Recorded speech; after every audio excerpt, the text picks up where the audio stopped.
Thank you. We appreciate it very much. We'll start our questions right now. I'm going to go right with you, Ms. Donaldson. I think it was a great presentation of what we're concerned about.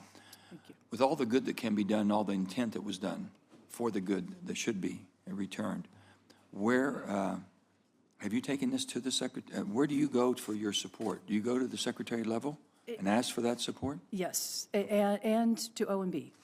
And many of you, I've briefed many of you on the same subject. Okay. So we're about 2 years behind now, so we've been on the Hill and working to try to correct this problem for about that amount of time.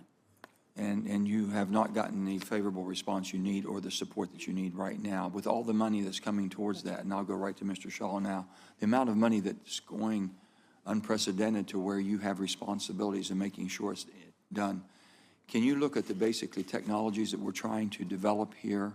And can you say that this, are there any pie in the sky that doesn't have proven technology? Or is this a lot of proven technology that hasn't been matured? How would you rate that? Senator, thank you so much. Such as hydrogen. It's been around forever, right? Thank you so much for your question. You know, as the Inspector General suggested, I've also been in the private sector for a long time doing a lot of due diligence on projects. What I would say is that the Department of Energy Loan Programs Office has an ability to do due diligence on these projects that many private sector banks don't have. Because we have access to the 10,000 engineers, scientists, and experts on the DOE platform. So the vast majority of these projects, I would say, the technology is actually originated from R&D programs that were funded by the Department of Energy. So for many of these technologies that are frankly scary to the private sector, which is why the Loan Programs Office was created, we can do rigorous due diligence and look back into demonstration projects and other data that we have to see whether the technology will work. So we never take will it work or won't it work risk today here at the Loan Programs Office. We do take execution risk, scale-up risk, a lot of other risks that are real risks that we have to do due diligence on. Also, the average due diligence process for the Loan Programs Office is over 12 months. And so we're hiring independent engineers, market advisors, and others to give us a third-party view, as was suggested and required by the Congress in the 2020. Let me ask this question here: do you all work together, or are you close in the same offices or anything of that sort? Where's your office located? We're all in the exact same building, Senator. In the exact same building. Do you all work, and basically the concerns you have and him being responsible for the loans that go out the door, and what you're saying, I believe that this has been missed or not looked at, or this or that, or are you all collaborating on that? We do. We have I have a monitoring project, so we have data that we're collecting on a monthly basis from the department. That's how I know about the vetting center. And we do have fairly regular meetings where we discuss risk. Well, I think you all know that our concern is basically countries that we don't have our same values. And basically right now it's targeted on China, since China has a monopoly on things that we seem to want to do as an administration, that we don't have basically a secure supply chain to do them on our own. So we're trying to accelerate how we can get into that market and be more self-reliant, or relying on actors that we have that are basically reliable, such as free trade agreement countries, things of that sort. And that's where the credits come in. Are we able to basically find out what maybe China is still receiving, because we are circumventing what the intent was of the bill to basically make us independent and break as quickly as we can from China dependency, and stop that from happening, or prohibiting a loan going out? And next of all, our loans. Is money going out the door before people are taking the risk of to get a production tax credit or investment tax credit? They got to either be producing or investing.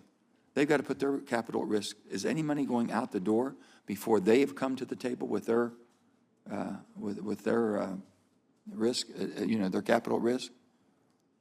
Senator, thank you for the question. I'm happy to answer it for the Loan Programs Office, and happy to have David answer it for the rest of DOE. For the Loan Programs Office, we have a deal that we recently announced for Core. And in that, we're talking about an American company that's been around for 60 years. In order to accelerate bringing lithium-ion battery manufacturing to the United States, they partnered with a Chinese company.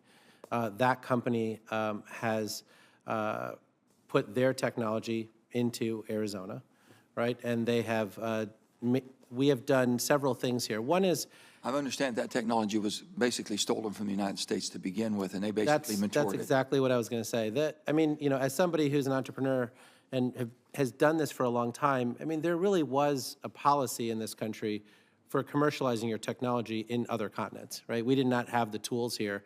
The Inflation Reduction Act has given folks the tools to be able to commercialize our technology here in this country. Some of that is, you know, being brought back from other continents back to this country. And there are ways for us to protect the U.S. taxpayer. A couple of things. One is there are foreign entities of concern that are trying to put provisions into board representation. So we do full due diligence on that to make sure that none of those provisions exist. Second, we make sure that all IP licenses are one way, so that the technology comes to the United States, tied to the American worker, but no additional innovations that occur here can go back to that country. And we did that diligence here. Third, foreign talent recruitment programs. The vast majority of our companies don't know what a foreign talent recruitment program is. So we have to explain to them what it is, how to monitor for it, and how to make sure that they're not susceptible to it.